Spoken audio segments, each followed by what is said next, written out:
It happened on a Tuesday, just like any other day. Nothing seemed unusual at first. I still had the taste of my morning coffee in my mouth, and there were sticky notes clinging to the sleeve of my sweater from the busy start to my day. I had just sat down at my desk, ready to begin work, when my phone lit up. The number calling me wasn't one I knew. There was no caller ID. Normally, I would have ignored it. There was no real reason to answer. But something made me pick up the call. "Hello, is this Lori Petty?" a voice asked. I hesitated for a second, confused. "Yes," I replied slowly. "This is Dylan from Liberty National Bank," he said. "We're calling about your mortgage balance of $750,000. We've sent you several notices." I blinked, completely thrown off. "I don't have a mortgage," I said quickly, my voice coming out a little too sharp. "You must be calling the wrong person." There was a short silence before he answered. "Ma'am, the file we have lists your full name, date of birth, and social security number. You're shown as the main borrower. The loan started 2 years ago." 2 years. My heart dropped. That was the same year my younger sister, Kayla, started talking about buying her own house. She called it her fresh start and said she wanted a place big enough for future family. I remembered her showing me pictures from Pinterest during dinner and laughing while joking about credit scores. She didn't seem too worried then. I also remembered what our mom said at the time. "We'll figure something out. Family always finds a way." But I never imagined this would be the way. I somehow managed to say goodbye politely and ended the call. Then I just sat there, staring at the wall, completely still. The quiet hum of my laptop was the only sound in the room. My hands felt sweaty, and my mouth was suddenly dry. I kept telling myself it had to be a mistake. Maybe it was a simple error. Maybe someone with the same name in the same state? A coincidence? But deep down, I knew something was wrong. I got up and rushed to the drawer by my bed. I dug through it quickly, pushing aside old pay stubs, birthday cards, and receipts. Finally, I found a letter from Liberty National Bank. It was just a generic flyer, the kind you throw away without reading. I hadn't thought twice about it back then. But now, it felt like a warning I had completely missed. I sat on the floor of my small apartment, surrounded by papers and open envelopes. My life felt scattered in pieces all around me. And all I could think was, how did this happen, and what do I do now? I didn't own a house. I didn't have a car loan. I didn't share a bank account or credit card with anyone. I had always kept my money matters simple on purpose.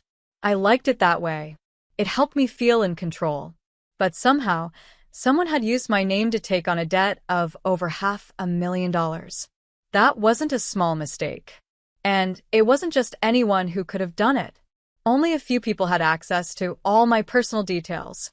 Only a few knew my full legal name, my social security number, and even had my signature. I had shared that information willingly over the years, when helping them with college forms, doctor visits, and bank paperwork. Those people were my family.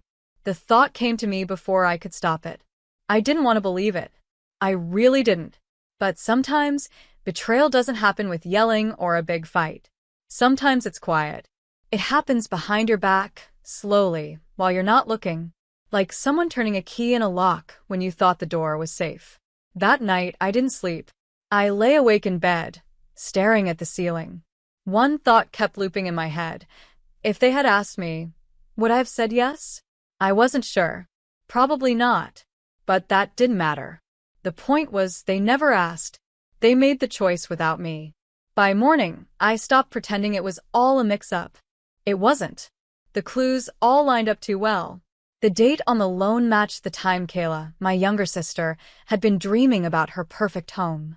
She had told me about the porch that wrapped around the front, the finished basement, and how it would be great for a family one day. Back then, she didn't have a steady job. Her credit was bad. But our mom kept saying, "Don't worry. Janice always finds a way." Now I understood what that meant. I was the way. They used my name. I started pulling out old files from my drawer, papers I hadn't touched in years. Old tax forms, copies of my social security card, health insurance records, and documents I had signed when Mom had surgery. All of it was there. In my own handwriting. I had handed them everything they needed to pretend to be me. I did it out of love, out of trust. I was the responsible one, the one who always helped, the quiet daughter who didn't complain. Mom used to say it like a compliment. Lori doesn't need help. She's strong. She figures things out. That was the trade. Kayla got understanding and second chances. I got silence and expectations. Growing up, Kayla would forget to do chores. They'd say, she's just going through something. If I forgot, it was, Lori, you know better. She once crashed her car, and Dad just said, that's what insurance is for. Now I knew. The rules had never been the same. When I was younger, I used to ask my mom for a used laptop. She would always say the same thing. We're not made of money. I knew she wasn't trying to be mean. It wasn't hate. That would have been easier to understand. The truth was harder. They didn't see me as someone who could be hurt. They didn't think I could break. Maybe that's why they thought it was okay to use my name, to take my credit, to pull me into something that could have ruined my life. Maybe they thought I was strong enough to handle it. But deep inside, something inside me shifted. It wasn't anger or a need to get back at them. It was a moment of clear thinking. A moment where everything suddenly made sense. I sat down at my laptop and called the bank. Asked for the loan documents that had been taken out in my name. The woman on the phone was polite and professional. She had no idea that the file she was about to send would change everything for me. When I got the email, I opened the PDF and stared at the screen. There it was, page after page with my name, my birth date, my information, and my signature. But the signature wasn't mine. It looked like mine almost perfectly. Someone had practiced it. Maybe they had even traced it. But there were little things missing. The slight pause in the way I write the letter, R, or the small upward curve in the Y of my name. Those weren't there. This signature looked too perfect, too confident. It looked like someone trying to be me. And the worst part? I knew exactly who had done it. I didn't call them. I didn't text Kayla. I didn't message my parents to ask why. I didn't cry or yell or demand answers. Instead, I started gathering every single document that connected me to them. Tax forms, medical papers, student loans I had co-signed when my dad lost his job, everything. I went back through almost 8 years of files, one folder at a time. I was building a quiet collection, a paper trail that told the real story. There were so many times I had said yes to help out. I had said yes because I loved them, because I wanted to do the right thing. Even when no one really asked, I said yes anyway. Now I was saying no. I printed my credit reports. I signed up for identity protection. I made a list of every account I didn't open but that had my name. I had never bought a house, but there it was, a full mortgage from Liberty National, with my name on the signature line. It was notarized. It was legal. It was real. But it was also stolen. For a while, I kept everything on my kitchen table. I sorted the papers into neat piles. It was my life, signed, sealed, and taken without my permission. I was working on a school project, but it didn't feel like school anymore. This wasn't about grades or due dates. This felt like survival. At my job, my friend Abigail noticed something was wrong. We were having lunch, and she saw me staring off into space, not really eating or talking.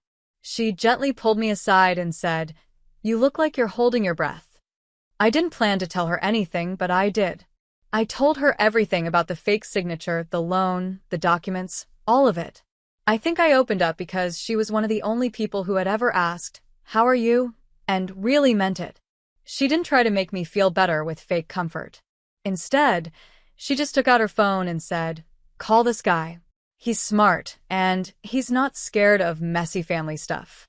That's how I met Mr. Logan. He was older, calm, and serious. Maybe he was in the military before. He had that kind of steady voice that didn't waste any words. We met in a small cafe not far from where I lived. There was no fancy office, no front desk, just him, a notebook, and a black coffee. I handed him the folder with all the papers I had collected.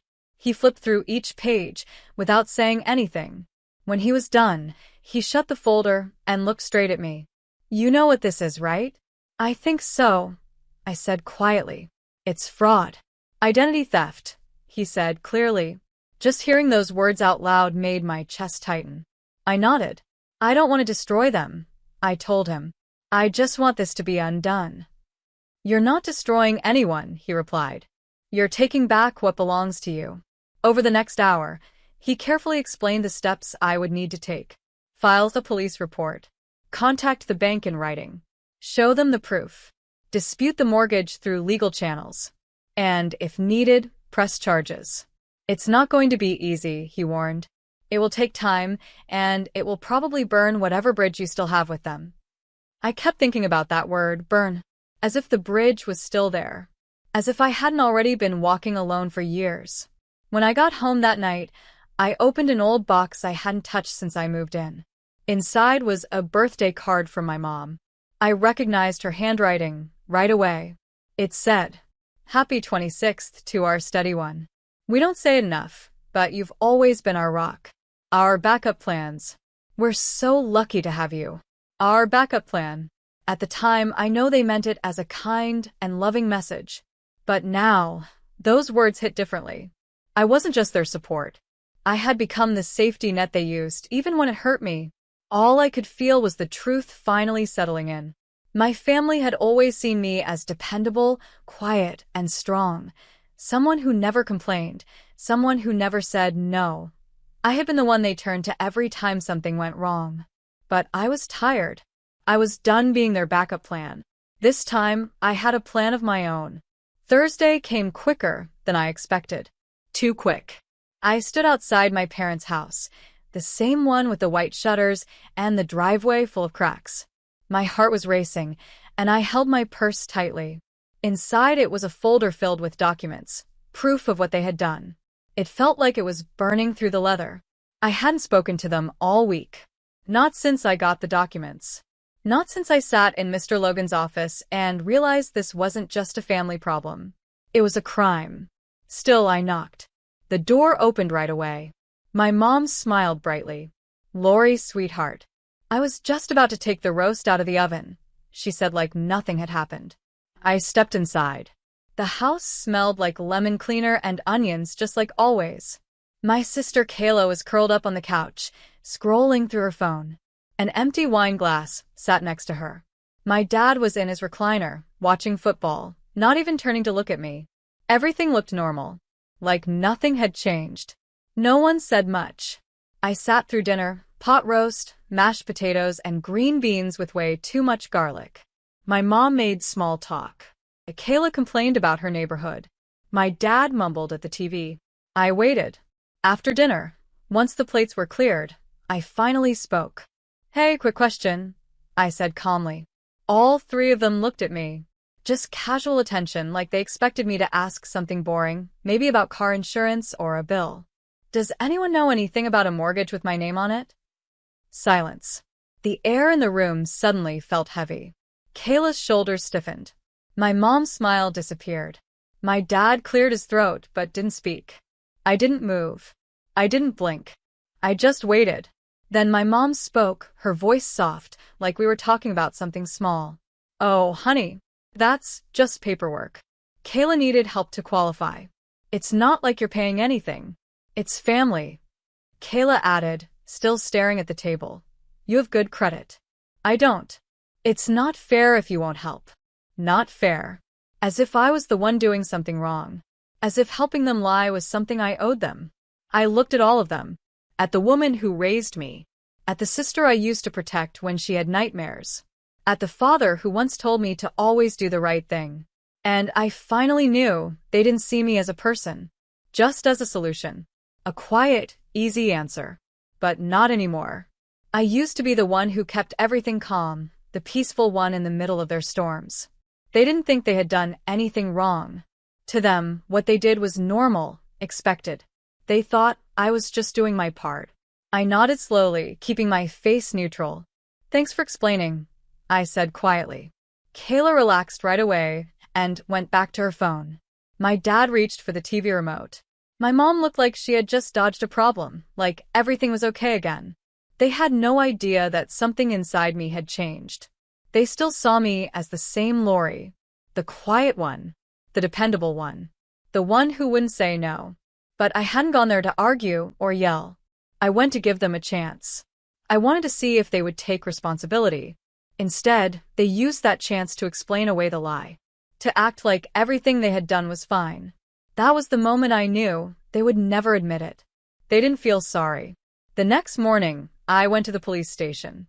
The officer who spoke to me looked like someone who had handled too many family problems. He was polite but tired and careful with his words. I handed him the folder I had built with Mr. Logan's help. He opened it and read through each page slowly. I saw his eyebrows tighten more and more as he flipped through. "Are you sure you want to move forward with this?" he asked me. His voice wasn't doubtful, just cautious. "If I don't," I said, "they'll just keep doing it." He nodded and stamped the paperwork. It was official now. That afternoon, I went to the post office and sent a certified letter to Liberty National Bank. Inside were copies of the police report, my ID, and a letter disputing the mortgage. The postal clerk slid the envelope into the outgoing tray like it was nothing special. But to me, it meant everything. That envelope was my line in the sand, a quiet way of saying, no more. I didn't call my family. I didn't send a warning. No yelling. No messages. Just silence. For days went by. Then 5. A whole week passed with nothing but quiet. Until Saturday night. Just after sunset, there was a knock at my door. I looked through the peephole. It was my mom. She was wearing her nicest coat, and her face was tight, stuck between anger and fear. I opened the door, but didn't move aside. She didn't wait for an invitation. "How could you?" she whispered sharply. "How dare you go to the police?" Her voice was angry, but I could hear something else underneath. Panic. Not fear for me. Fear of being exposed. "I trusted you to be understanding," she went on. "Kayla needed help. Family helps each other." "No," I said softly. Family asks. "They don't steal." She blinked, like my calm words had hit her harder than shouting ever could. "You've ruined everything," she snapped. "Do you know how this looks?" I almost laughed, but I didn't. I looked her in the eyes and said, "I didn't ruin anything. I just stopped pretending it wasn't already broken." She opened her mouth like she wanted to argue, but I was already closing the door. The latch clicked shut with a soft sound, so quiet, but to me, it felt louder than a shout. It was the sound of something ending. That night, Kayla called me 18 times. She left 6 voicemails, each one more upset than the last. I didn't listen to them. I just deleted them. I didn't need to hear more excuses or guilt. The next morning, I woke up to an email from Liberty National Bank. The message said they were suspending the mortgage loan while they looked into the case. Attached was a formal apology. They said they were reviewing the notary records and comparing signatures. My credit was still damaged, but something had started to change. Things were finally beginning to be undone. I called Mr. Logan. "They're taking it seriously," I told him. They usually do, he said.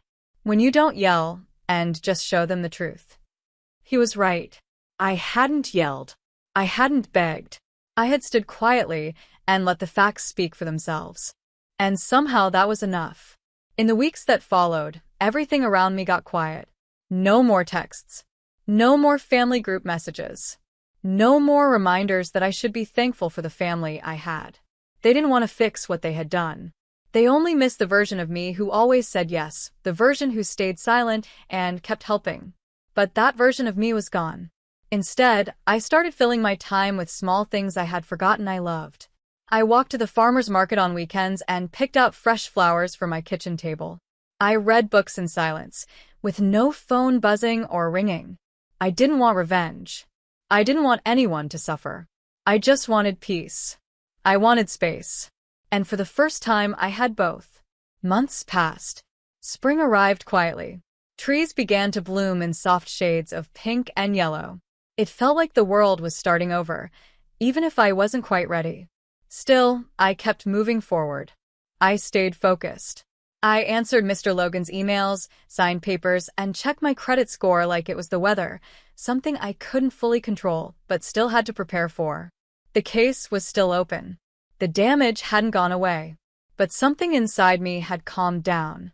I started spending my weekends doing things just for me. I walked hiking trails. I signed up for a pottery class at the community center. I helped out at the library on Saturdays. Nothing big, nothing flashy, just quiet hours that were mine. Time that didn't belong to anyone else. One morning, I woke up, made coffee, and sat by the window. The sun was rising, soft and golden, and for the first time in a long while, I felt free. I stood behind my little table at a local art fair. Around me were mugs and bowls I had made myself, some smooth, some lopsided, all shaped by hands still learning. A woman stopped and picked up one of the cups. I had called it reclamation. It was a bit crooked, not perfect, but still strong. She turned it in her hand and asked, "Why that name?" I gave a small shrug. Because it wasn't supposed to exist, but it does. She smiled, nodded, paid in cash, and walked away. That night, I sat out on my balcony with a warm cup of tea. The air was quiet, and for the first time in years, the silence felt peaceful. It wasn't the silence that comes from being ignored or pushed aside. It was the kind of quiet that comes when no one is pulling at you, the calm of finally being free. That's when I saw them. My mother, my father, Kayla. they were standing at the edge of the parking lot near my apartment, unsure of what to do next. I stayed still and just watched them. They looked smaller than I remembered. Kayla's makeup was smudged, her eyes tired. My dad's shirt was wrinkled and untucked, like he had stopped caring. My mom clutched her purse tightly, like it was the only thing keeping her grounded. I walked down the stairs slowly, not in a rush, but not hiding either. When they saw me, they stopped moving. My mom was the first to speak. "Lori," she said, her voice shaking. "We made mistakes, but we're still family." Kayla stepped forward. "I just need help. Just for a little while. Please don't shut us out." But I didn't feel anger anymore. I didn't feel like yelling. I just felt calm, the kind of calm that comes when you know the truth and you're done pretending. I set down my bag and looked at all three of them. I really looked. "I hope," I said slowly, "that one day you understand what real family means." They stayed quiet. They didn't interrupt me. "It's not something you can take," I continued. "It's not something you fake. And it's not something you use only when it's convenient." Then I reached into my coat pocket and pulled out a manila envelope. Inside was a copy of the fake mortgage, the one with my name, their signatures, and the red word void stamped across the top. Tucked behind it was something else, an old birthday card from years ago. The one that said, "You've always been our backup plan." I handed the envelope to my mother. Then I turned around, walked back up the stairs, and closed the door behind me. Not with hate, not with anger, but with peace. For the first time, I didn't feel like the backup plan. I felt like myself. I handed the envelope to my mother. Her hands were shaking as she took it. She looked confused, maybe scared. "I'm not angry," I said gently. "Not anymore." She opened her mouth like she wanted to speak, but I didn't give her the chance. "I'm finally free," I said. "And I'm not coming back." Then I turned and walked away. Each step I took down the stairs felt heavy, like I was carrying everything I had never said. But I didn't stop. I didn't yell. I didn't cry. I just kept walking. That sound, my footsteps, said more than any argument ever could. When I reached the top landing, I paused. The wind picked up a little, brushing the edge of my coat. The sun was setting, painting the sky with orange and gold, casting long shadows across the parking lot where they still stood. I looked out at the fading light and whispered quietly, "Sometimes walking away is the loudest thing you'll ever say." I wasn't saying it to them. I was saying it to myself. Because for so long, I had let them speak over me, make choices for me, and use my name like it was theirs to take. But now, I had taken it back, without shouting, without begging, just with silence. And they couldn't ignore that. They had used my trust, used my kindness, used my credit. And worst of all, they never once asked. To them, I had always just been the backup plan, the one they could rely on when things went wrong, the one who would never say no. But I had finally said no. Not with words, but with action. If you've ever been the backup plan, the one others depend on without asking, you'll understand why I didn't look back. You'll understand the power in choosing yourself after years of choosing everyone else. That day, I didn't just leave the parking lot. I left behind a version of myself that only existed to keep other people happy. I stepped into a new version, someone who could say no, who could walk away, and mean it. I didn't want revenge. I didn't want them to hurt. I just wanted peace. And walking away was how I found it. Some truths aren't told, so people will say sorry. Some truths are told, so they're not forgotten. And now, I will remember, not with pain, but with strength. So if you're done being quiet, if you're ready to stop being the backup plan, remember this. Walking away doesn't make you weak. It makes you free.